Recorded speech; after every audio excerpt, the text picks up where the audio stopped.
नजर आई है गुलशन में हवा नासाजगार अपनी।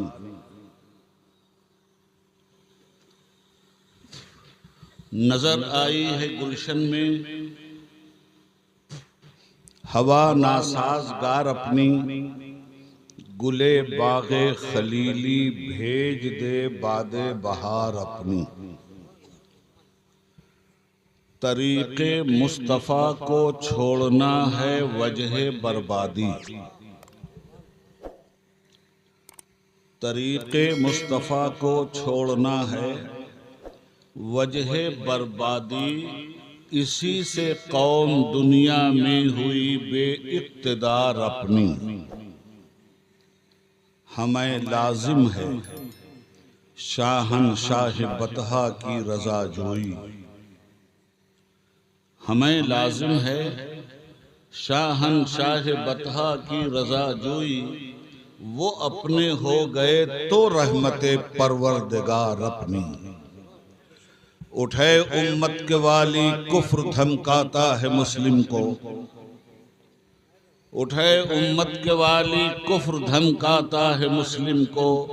अली को हुक्म दे लेकर वो आए जुल्फ़िकार अपनी। मोहतरम सामीन, बस इशा की नमाज के बाद से लेकर अब तक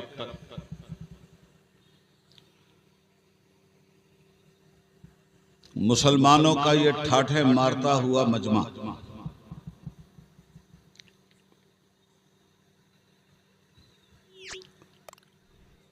सैयदे कायनात हजरत फातिमा-तुज़-ज़हरा रज़ी अल्लाह ताला अन्हा की बहू बेटियों का पर्दे में रहकर मिल्लत के इत्तेहाद के लिए खामोशी से गुफ्तगू सुनना और यके बाद दीगरे मिल्लत के दानिश्वरों का बरसरे मिंबर आना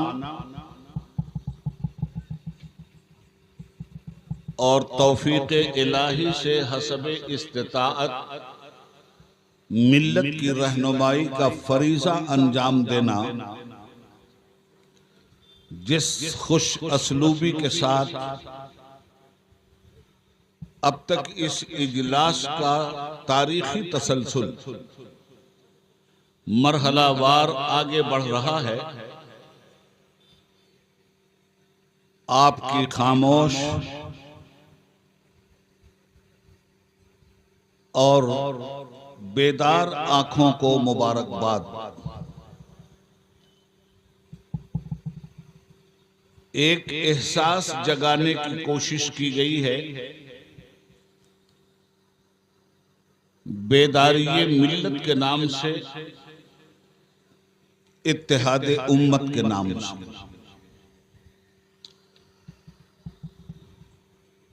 ये कोई पहला जलसा नहीं है जिसमें इत्तेहाद उम्मत का नारा लगाया गया। हजरत मौलाना तौकीर रजा खान साहब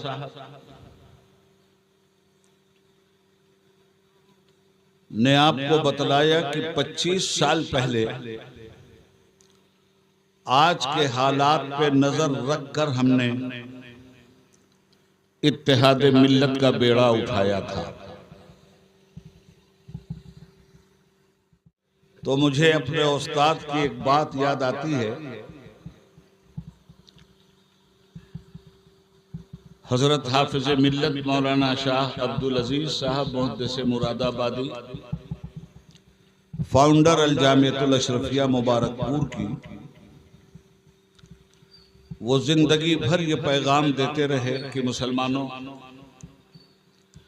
इत्तेहाद नाम है जिंदगी का और इख्तिलाफ नाम है मौत का। मुत्तहिद रहना जिंदगी की अलामत है, इख्तिलाफ करना मौत की अलामत है। दलील ये है कि हमारे पास सिर्फ जिस्म नहीं, हमारे पास इस जिस्म के साथ एक जिंदगी भी है। हमारा जिस्म उस जिंदगी का घर है। बहुत सब्र सुकून से बातें सुन लीजिएगा। जिस्म हमारा हमारी जिंदगी का घर, जिंदगी का नाम है रूह। तो जिस्म और रूह में जब तक इत्तेहाद रहा तो हम जिंदा इंसान कहलाए। जिस दिन जिस्म और रूह में टकराव हो गया, जिस दिन रूह में और जिस्म में इख्तिलाफ हो गया, चार कंधों पे उठाकर हमारे जिस्म को कब्र के हवाले कर दिया गया। तो एक सीधी सी बात यह है कि एक बनो और नेक बनो। अच्छा, हमारे उत्तर प्रदेश के चीफ मिनिस्टर साहब ने भी अपनी तकरीरों में बार बार कहा है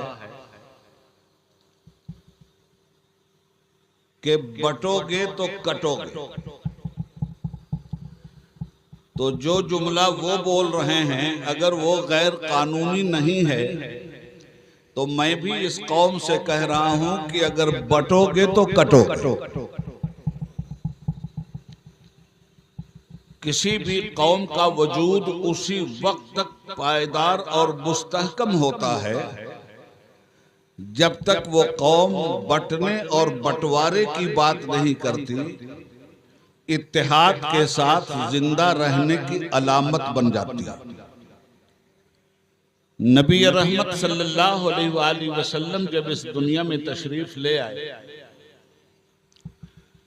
तो इंसान बटे हुए थे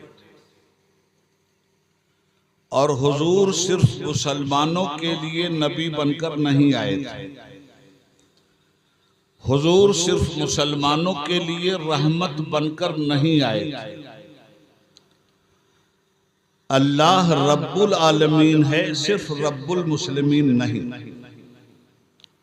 रसूल पाक रहमतुल लिल आलमीन है, सिर्फ रहमतुल लिल मोमिनीन नहीं।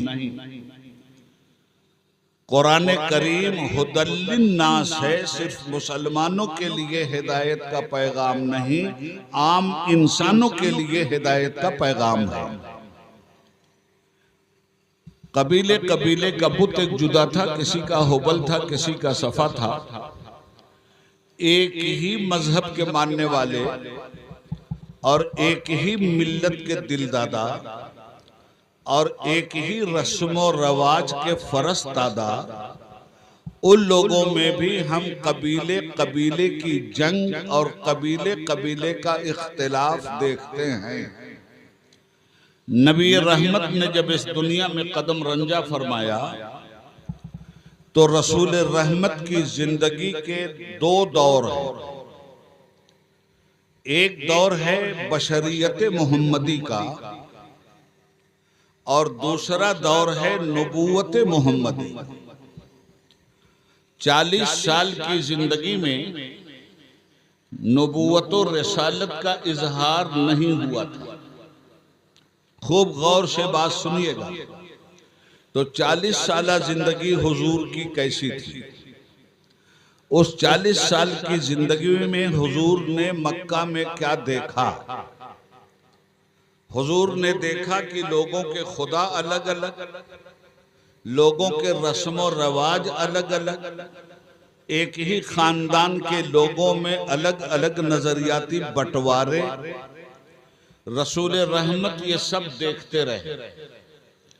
झूठों के माहौल में एक सच्चा खड़ा था, जालिमों के माहौल में एक मजलूमों का फरियाद रस मुस्कुरा रहा था, घमंडियों के माहौल में एक शख्सियत मासूम पैकर में इंसानियत का चिराग जला रही थी।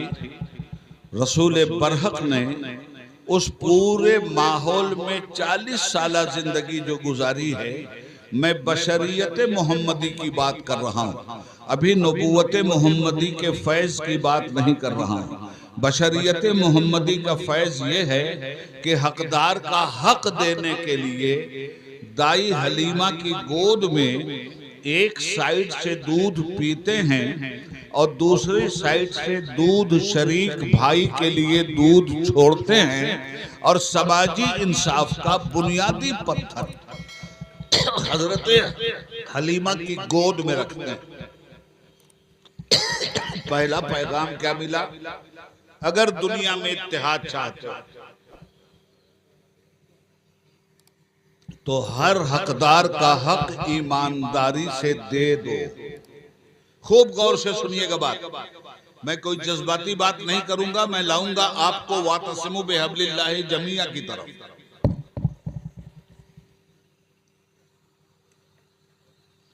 हकदारों का हक कब दिया हुजूर ने? दूध पीने के जमाने में। हुजूर ने फरमाया कि ये जो दुनिया में जुल्म हो रहा है, इख्तिलाफ है, बदउनवानी है, करप्शन है, हत्या है, बेटियों की इस्मत दरी है, मॉब लिंचिंग है, ये सब हो क्यों रहा? ये सिर्फ समाजी इंसाफ ना होने की बुनियाद पर सारी बुराइयां फल फूल रही हैं। जिस दिन ये सारी बुराइयां खत्म करना चाहेंगे लोग, तो खत्म होने से पहले समाजी इंसाफ का बुनियादी पत्थर रखना होगा। और एक हदीस पाक इंसानियत को मुत्तहिद करती है, मल्लम यरहम सगीरना वलम युअक्किर कबीरना फलैसा मिन्ना। ऐ लोगों, जो छोटों पर रहम नहीं करता वो हमारा नहीं, जो बड़ों की इज्जत नहीं करता वो हमारा नहीं।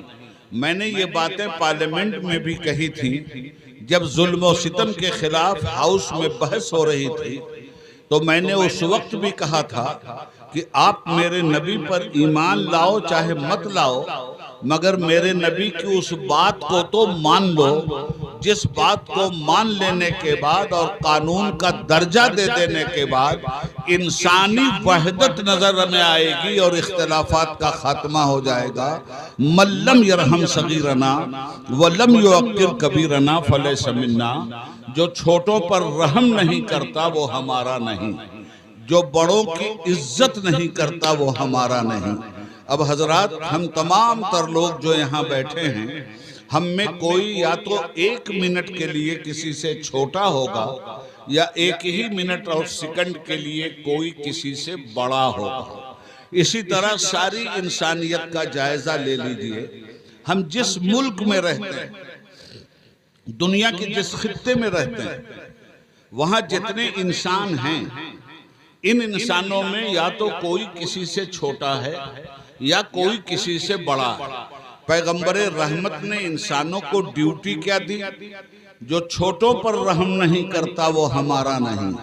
अगर हमारे बनना चाहते हो तो छोटों पर रहम करो, बड़ों की इज्जत करो। अब प्रोफेशनल ड्यूटी बन गई हम लोगों की कि हमसे जो छोटा है हम उस पर रहम करें और हम में जो बड़ा है हम उसकी इज्जत करें। अगर ये ड्यूटी इंसान निभा देता है तो मुसलमानों में इत्तेहाद का क्या सवाल। मुसलमान इसलिए नहीं पैदा हुआ था कि आपस में इत्तेहाद करे, मुसलमान तो इसलिए पैदा हुआ था कि दुनिया के लोग जो इख्तिलाफ कर रहे हैं उन्हें वहदत इंसानी के पैकर में डालकर एक मुत्तहिद कौमियत बना दे, ताकि इंसान इंसान से नफरत न करे, इंसान इंसान का हक न मारे, इंसान इंसान पे जुल्म न करे। ये इस्लाम सिर्फ मुसलमानों को ही अखुवत और मोहब्बत का सबक नहीं देता, ये इस्लाम तो गैर मुस्लिमों को भी अखुवत, प्यार और उल्फत का रास्ता दिखलाता है। इसलिए कि मोहम्मदुर रसूलुल्लाह सल्लल्लाहु अलैहि वसल्लम सिर्फ मुसलमानों के लिए रहमत बनकर नहीं आए थे, वो आम इंसानों के लिए रहमत बनकर आए थे, वो जानवरों के लिए रहमत बनकर आए थे, वो चरिंदों परिंद के लिए रहमत बनकर आए थे, हर जी नफस के लिए रहमत बनकर आए थे।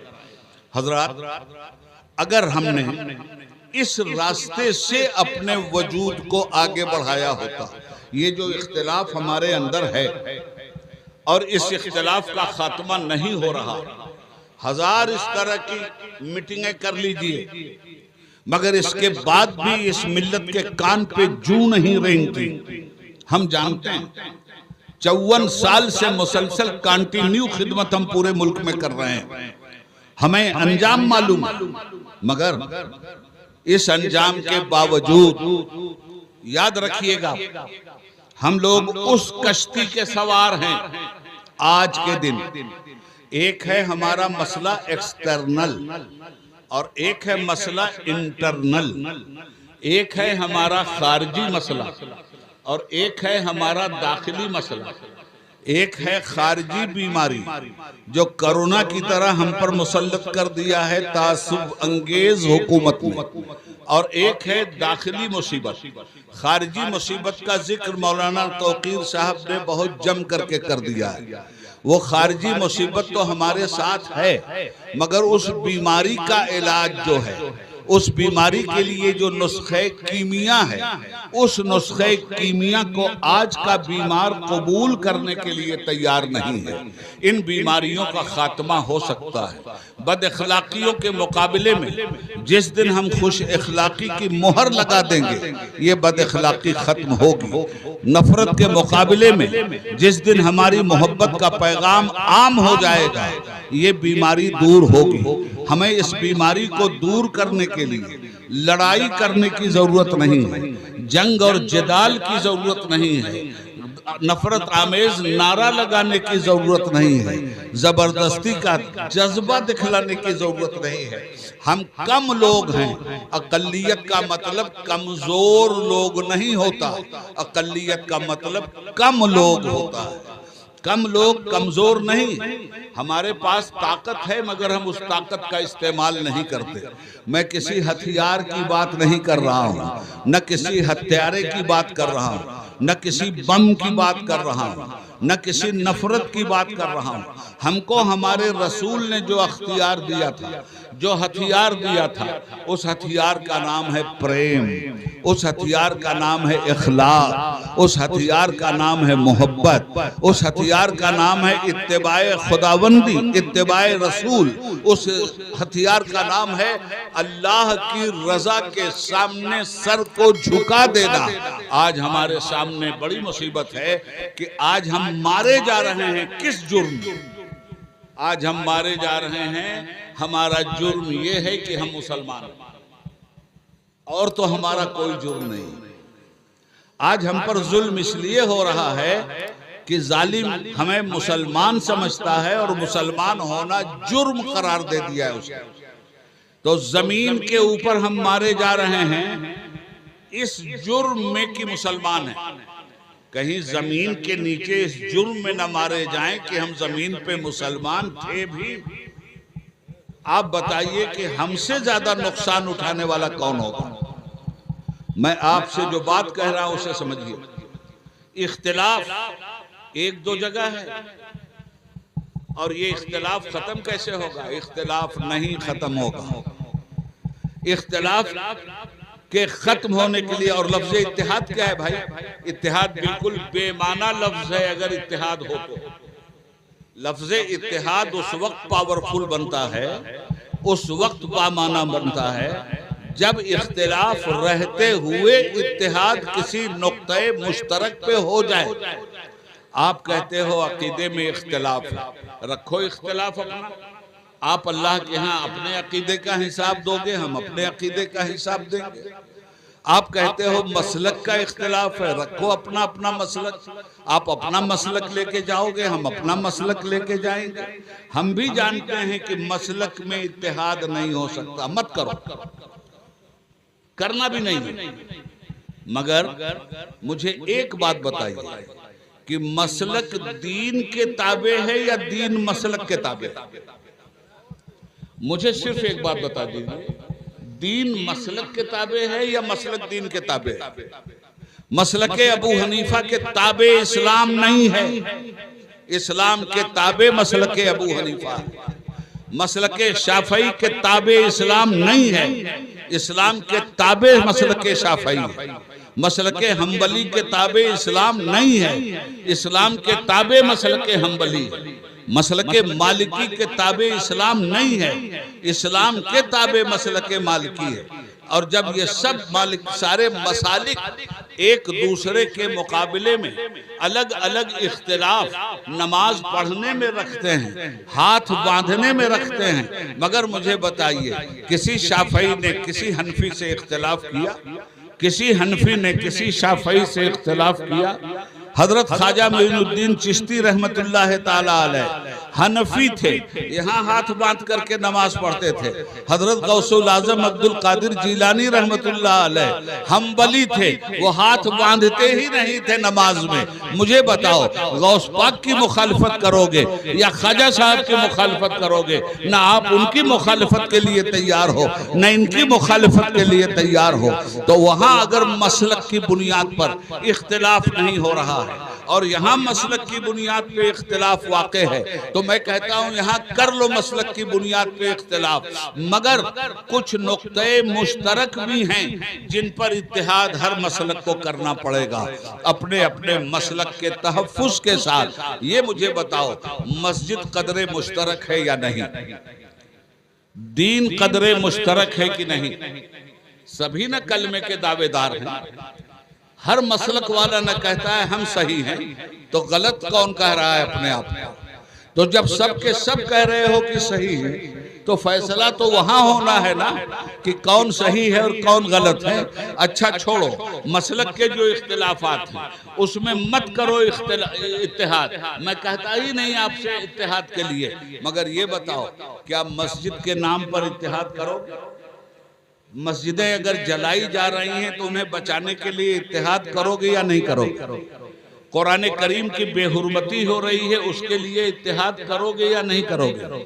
नबी पाक की इज्जत के साथ खिलवाड़ नापाक लोग करना चाहते हैं, उसके खिलाफ इत्तेहाद करोगे या नहीं करोगे? औकाफ का तरमीमी बिल आया है, आज आप देवबंदी बरेलवी शिया सुन्नी चिल्ला रहे हैं। मैं बार बार इस बात को 1984 से चिल्ला रहा हूं और चीख चीख कर पूरे हिंदुस्तान में कह रहा हूं कि मसलक में कोई इत्तेहाद नहीं हो सकता।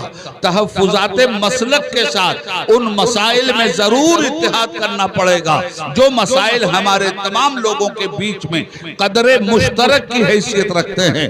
मुस्लिम पर्सनल्लाह हमारा कदरे मुश्तरक है, औकाफ हमारी कदरे मुश्तरक है, मस्जिदें हमारी कदरे मुश्तरक हैं, कुरान करीम की इज्जत हमारी कदरे मुश्तरक है, रसूल पाक की हुर्मत हमारी कदरे मुश्तरक है, हमारी जायदादें हमारी कदरे मुश्तरक हैं, हमारी औरतों का तहफ़्फ़ुज़ हमारी कदरे मुश्तरक है, हमारा निकाब कदरे मुश्तरक है। इतने सारे कदरे मुश्तरक पे हमले हो रहे हैं या नहीं हो रहे हैं? नंबर एक। नंबर दो, किसी की मस्जिद, फॉर एग्जाम्पल बाबरी मस्जिद तोड़ दी गई, शहीद कर दी गई। मुझे आप ये बताओ कि बनवाया तो था शिया मुसलमानों, आप सुन्नियों की एक ईंट भी नहीं लगी थी। पूरी मस्जिद शिया सिपह सालार की बनवाई हुई है। उस मस्जिद की शहादत के बाद आपको क्यों दर्द हुआ साहब? मसला शियों की मस्जिद का नहीं, मसला बरेलवियों की मस्जिद का नहीं, मसला देवबंदियों की मस्जिद का नहीं, मसला नफ्से मस्जिद का, मसला नफ्से दीन का। हमला दीन पर हो रहा, दीन बचेगा तो मसलक बचेगा, और दीन के गायब हो जाने के बाद किसका मसलक बनेगा, जरा वो मुझे आप बता दीजिए। मैं आपको बताऊं, एक जिला है सीतामढ़ी बिहार में, इलेक्शन का जमाना था। मेरे एक साथी थे जो बिहार में एजुकेशन मिनिस्टर थे, नाम था उनका प्रोफेसर पूर्वे।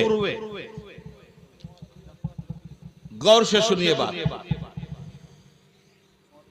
चलिए ठीक है, आए तो सही, वो आ रहे हैं, वो आते हैं, आ रहे हैं, वो आ रहे हैं, वो आते हैं, आ रहे होंगे शबे फिराक ये कहकर गुजार दी मैंने। अल्लाह का शुक्र है। अर्ज ये करना चाहता हूं कि मिस्टर रामचंद्र पुरवे ने मुझसे कहा कि हजरत आप बिहार से एमपी, उस जमाने में मैं बिहार से एमपी था, क्योंकि मेरी पार्लियामेंट का जमाना मुसलसल 18 साल का, 6 साल यूपी से मेंबर पार्लियामेंट था, 6 साल बिहार से मेंबर पार्लियामेंट था और 6 साल मध्य प्रदेश से मेंबर पार्लियामेंट था। 18 साल तक कंटिन्यू मेंबर पार्लियामेंट था। तो इलेक्शन कैंपेन में गया तो उन्होंने कहा मैं तो हार जाऊंगा। मैंने कहा क्यों?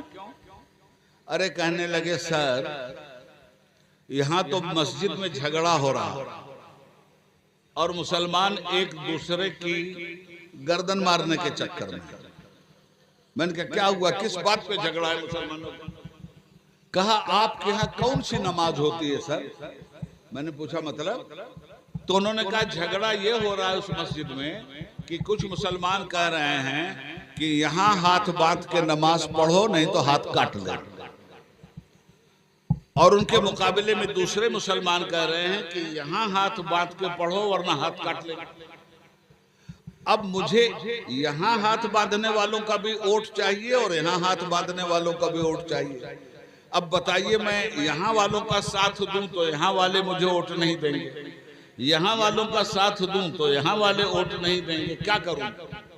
हम हेलीकॉप्टर से पटना से गए, जलसे में उतरे, हालात मालूम हो गए। हमने कहा भाई हमने सुना है कि कुछ लोग यहाँ हाथ बांधने पर झगड़ा कर रहे हैं, कुछ लोग यहाँ हाथ बांधने पर झगड़ा कर रहे हैं। इन लोगों को वो नहीं दिखाई देता जो मैं देख रहा हूं। मैंने कहा मैं तो यहां देख रहा हूं, तुम लोग यहां हाथ बांधने पे हाथ काटना चाहते हो, दूसरा ग्रुप यहां हाथ बांधने पे हाथ काटना चाहता है। मुल्क में एक तीसरा ग्रुप भी है जो यहां से काटना चाहता है। तो जब यहां से कट जाएगा तो हाथ यहां बांधोगे कि यहां बांधोगे वो बताओ। तो पहले यहां तो बचा लो भाई।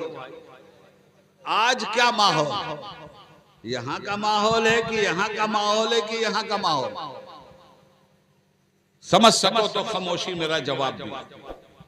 अर्ज ये करना चाहता हूं कि जब इस तरह के हालात हैं और एक्सटर्नल बीमारी दूर नहीं हो रही, वो दूर होगी भी नहीं।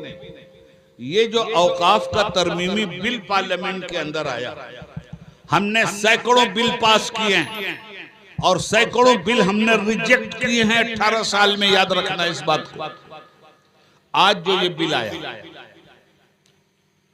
ये बिल ज्वाइंट पार्लियामेंट्री कमेटी की बिल में क्यों घुसा दिया गया? ये पार्लियामेंट में क्यों नहीं पास हुआ? हुकूमत को डर था कि हमारा जो साथ बाहर वाले 55 लोग दे रहे, 52 लोग, वो इस बिल की हिमायत में वोट नहीं देंगे। जब वो वोट नहीं देंगे तो गवर्नमेंट गिर जाएगी। और याद रखिए गवर्नमेंट का कोई बिल अगर लोकसभा में गिर जाता है तो वो गवर्नमेंट खत्म हो जाती है। ये गवर्नमेंट उसी दिन खत्म हो गई होती सेंटर की जिस दिन ये बिल पास करवाने के लिए वो वोटिंग करवाते। उन्हें यकीन हो गया कि वोटिंग करवाएंगे तो सरकार चली जाएगी, इसलिए उन्होंने ज्वाइंट पार्लियामेंट्री कमेटी के हवाले इस बिल को कर दिया। तो joint, what is the joint parliamentary committee? ये क्या होती है? ज्वाइंट पार्लियामेंट्री कमेटी हर पार्टी के मेंबरान को लेकर एक जमात बनाई जाती है और उसमें जाकर ये मसला डिस्कस होता है कि आखिर इस बिल में क्या क्या खराबियां हैं, जिन खराबियों को खत्म करने के बाद इस बिल को पास करने के लायक बना दिया जाए।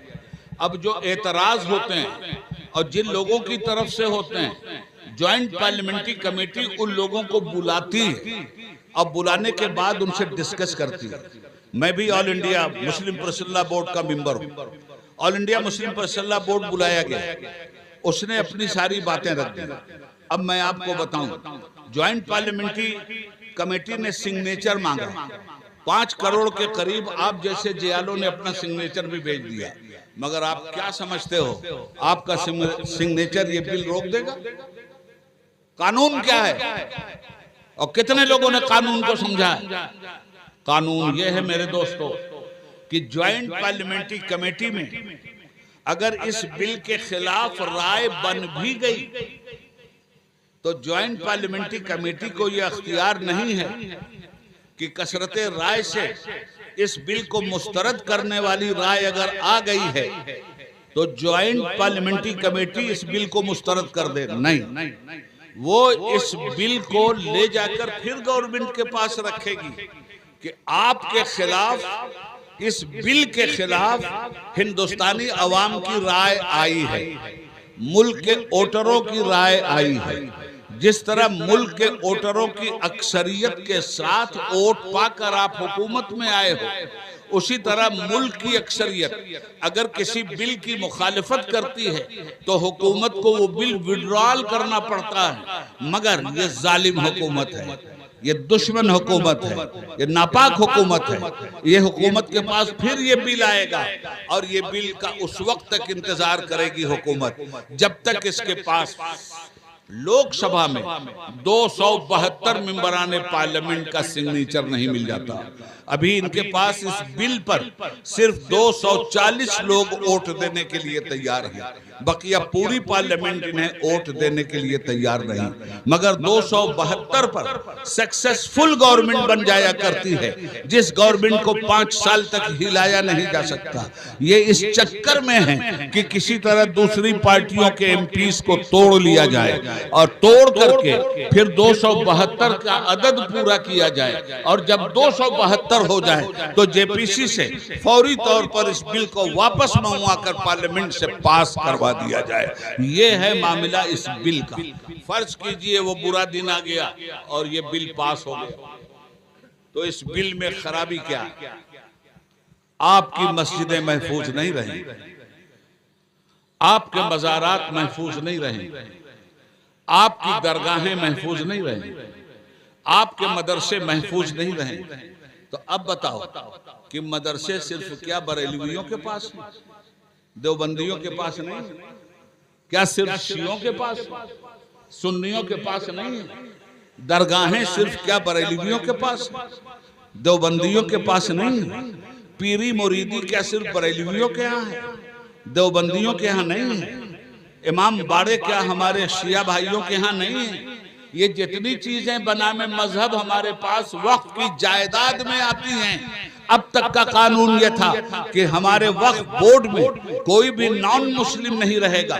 गवर्नमेंट ने उसमें ये क्लॉज डाला है कि वक्फ बोर्ड में 2 नॉन मुस्लिम अफसर भी रहेंगे।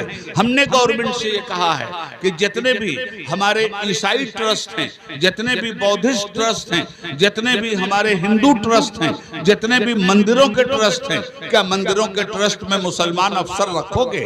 क्या बौद्धिस्टों के ट्रस्ट में मुसलमान अफसर रखोगे? तो भाई सब लोग अपना अपना ट्रस्ट चला रहे हैं, हमारे ट्रस्ट में आपका इंटरेस्ट क्यों है? इसलिए है कि 2 गुजराती भारत को बेच रहे हैं और 2 गुजराती भारत को खरीद रहे हैं।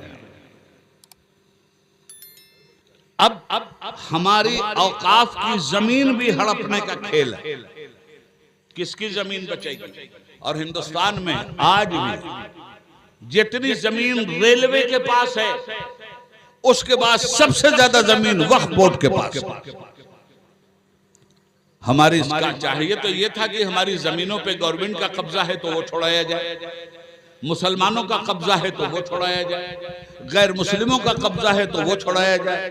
वक्फ बिल तो इसलिए बनता है, ये वक्फ बिल इसलिए बना के पास किया जा रहा है कि गैर मुस्लिमों के पास है तो उनका हो जाए, बौद्धिस्टों के पास है तो उनका हो जाए, गवर्नमेंट के पास हमारी जमीन है तो उसकी हो जाए। और भी जमीनों के बारे में नित नए तरीके से हड़प करने का ये खेल था, जिस खेल के खिलाफ आप तमामी लोगों ने मुत्तहिद होकर 5 करोड़ से ज्यादा दस्तखत करके दिए थे। तो मैं आपसे ये कहना चाहता हूँ, जागिए, आप सियासी एतबार से जागिए। सियासत करना इस मुल्क में आपका हक है। उबैदुल्लाह आज़मी उबैदुल्लाह आज़मी मजहबी भी है और सियासी भी है, और आप सब लोग सियासी हैं। जो लोग ये कहते हैं मैं सियासी नहीं हूँ, गलत कहते हैं। जब तक वो वोट दे रहे हैं तब तक वो सियासी हैं। वोट सियासत के लिए दिया जाता है, हरवाना सियासत के लिए वोट दिया जाता है, जितवाना सियासत के लिए वोट दिया जाता है। इसलिए जितने लोग वोटर हैं सब के सब सियासी लोग हैं। इन्हीं सियासी लोगों की वजह से हुकूमतें बनती भी हैं और हुकूमतें बिगड़ती भी हैं। तो इस तरह के मसाइल आपके सामने आए। चूंकि सारे मसाइल पे डिस्कस हमारे दानिशवरान कर चुके हैं, मॉब लिंचिंग पे दस हो चुकी, गवर्नमेंट के जुल्म और सितम पे बात हो चुकी, वक्फ बोर्ड के तरमीमी बिल पर बात नहीं हुई। अब ये चीज आपकी नॉलेज में आ गई। अब मैं आपसे ये कहना चाहूंगा कि आप लड़ोगे तो मरो, अपना अपना मसलक अपने अपने पास रखो, मगर जो कॉमन हमारी चीजें हैं, जो कॉमन मिनिमम प्रोग्राम है, जिसमें किसी देवबंदी, किसी बरेलवी, किसी शिया, किसी सुन्नी को जिन चीजों से इख्तिलाफ नहीं है और उन तमाम तर चीजों को वो महफूज करना चाहते हैं, उसकी हिफाजत के लिए सबको अपने अपने मसलकी तहफ़्फ़ुज़ात व तशख़्ख़ुसात के साथ एक जगह खड़ा होना पड़ेगा। इसलिए ये बुलाई गई है इत्तेहादे मिल्लत कॉन्फ्रेंस। अब हम क्या करें आपसे? बरेलवियों में भी कुछ मुतशद्दिद लोग हैं, देवबंदियों में भी कुछ मुतशद्दिद लोग हैं, शियों में भी कुछ मुतशद्दिद लोग हैं, सुन्नियों में भी कुछ मुतशद्दिद लोग हैं।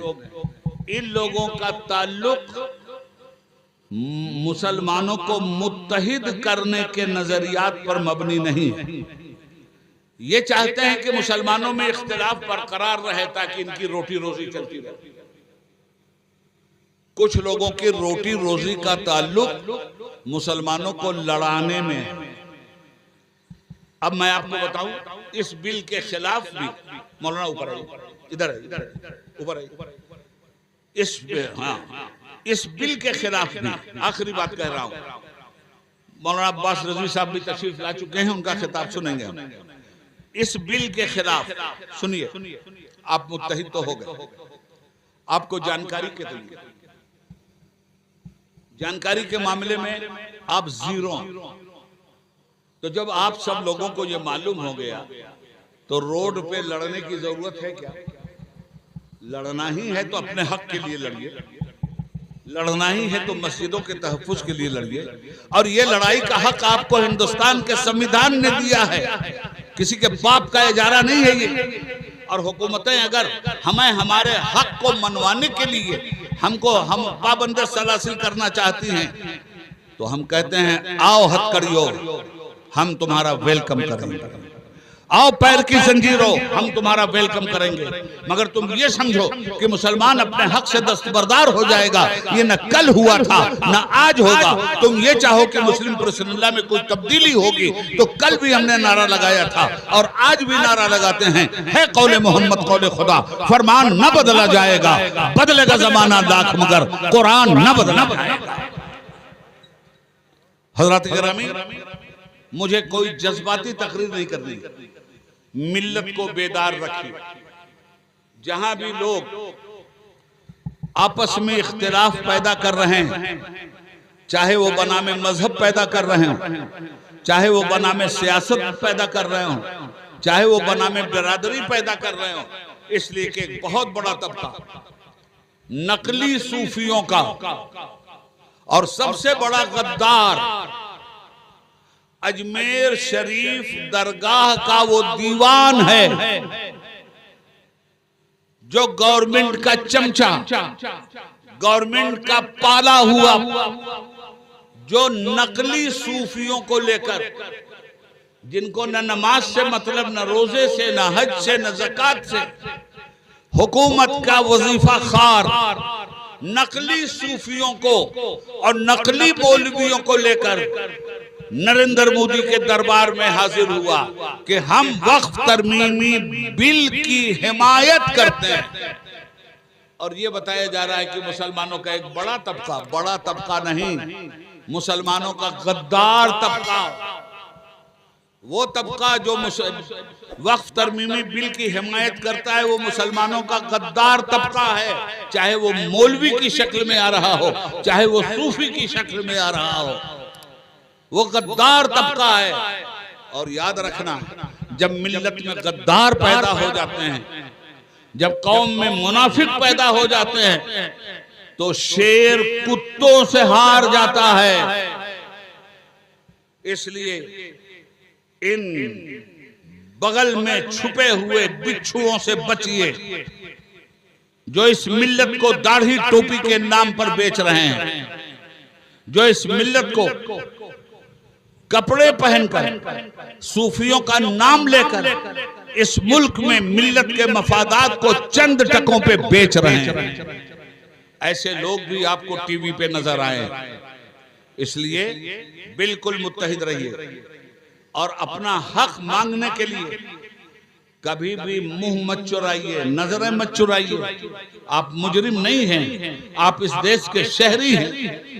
राम प्रसाद बिस्मिल ने अगर हिंदुस्तान की आजादी के लिए गोरखपुर की सलीब पर चढ़ने के बाद ये कहा था कि सरफरोशी की तमन्ना अब हमारे दिल में है, देखना है जोर कितना बाजुए कातिल में है। तो इसी फैजाबाद की जेल में 22 साल का शहीद अशफाकुल्ला खान भी दिखलाई देता है, जिसके गले में फांसी का फंदा डालकर अंग्रेज हाकिम ने कहा था, अशफाकुल्ला बताओ तुम्हारी आखिरी ख्वाहिश क्या है। तो अशफाकुल्ला खान ने कहा था, कुछ आरजू नहीं है, बस आरजू है इतनी, खाके वतन की मिट्टी रख दे कोई कफन में और हिंदुस्तान का बेटा हिंदुस्तान की अजमत पे शहीद हो। हम किसी से भीख नहीं मांगते, ये देश हमारा है। मेरे अरब को आई ठंडी हवा जहां से, मेरा वतन वही है, मेरा वतन वही है। चिश्ती ने जिस चमन में वहदत का गीत गाया, मेरा वतन वही है, मेरा वतन वही है। आप एक आजाद हिंदुस्तानी शहरी हैं। आपको दहशतगर्दी के जरिए अगर दबाया जा रहा है तो आप पूरी ताकत के साथ जुल्म के खिलाफ अपनी आवाज उठाइए। और जुल्म के खिलाफ आवाज उठाना दहशतगर्दी नहीं है, दहशतगर्दी को मिटाना ये एक सच्चे हिंदुस्तानी की अमानत है और सच्चे हिंदुस्तानी का फरीजा। मुसलमानों, बातें बहुत कुछ हो चुकी हैं और उससे ज्यादा आप समझ चुके हैं। इसलिए मैं आखिर में सिर्फ आपसे इतना कह के जाना चाहता हूं कि आप यूनिटी बनाए रखें। आपको जो कुछ भी पसंद है आप अपना काम कीजिए, हिसाब किताब वहां होगा। अल्लाह हिसाब लेने वाला है, मुल्ला हिसाब लेने वाला नहीं। अल्लाह जन्नत जहन्नम की तरफ पहुंचाएगा, मुल्ला जन्नत जहन्नम की तरफ नहीं पहुंचाएगा। इसलिए बचो इन मज़ाहिब के सौदागरों से और अपने आप को एक बनाओ, नेक बनाओ। छोटों की से प्यार करो, बड़ों की इज्जत करो, 5 वक्त नमाजें पाबंदी के साथ अदा करो। दीन के जो मसाइल हैं उन्हें सीखो और सिखाओ। एक दूसरे का एहतराम करना सीखो और मुत्तहिद होने के लिए आखिरी बात कहूंगा। ये बताइए कि अगर यहां आग का अलाव रोशन कर दिया जाए और परचमे शोले सुर्ख लहराने लगे तो बड़े से बड़ा पहलवान भी उसमें उंगली डालने की कोशिश करेगा? उसकी पहलवानी काम आएगी? बड़े से बड़े रुस्तम की भी हिम्मत नहीं है कि आग जब अपने मिजाज में हो तो उसमें हाथ डाल दे। मगर रात भर जिस आग में हाथ डालने से आदमी घबरा रहा था, सुबह में हमने देखा कि वो आग सर्द हो चुकी थी, वो आग राख बन चुकी थी और हमने देखा मरियल सड़ियल गड़ियल आदमी भी जूते की ठोकर से उड़ाता हुआ जा रहा था। मुसलमानों, इश्क़ रिसालत की आग जब अपने जोबन पे थी, रसूलुल्लाह से मोहब्बत की बुनियाद पर जब तुम्हारे सीनों में रसूल पाक की मोहब्बत का शोला जल रहा था और आसमान अजमत से बात कर रहा था, दुनिया में किसी की हिम्मत नहीं थी कि तुमसे आंखों में आंखें मिलाकर डालता। मगर जब से इश्क़ मोहम्मद तुम्हारे दिलों से निकल गया है, जब से ताज़ीब रसूल का जज्बा तुम्हारा सर्द हो गया है, जब से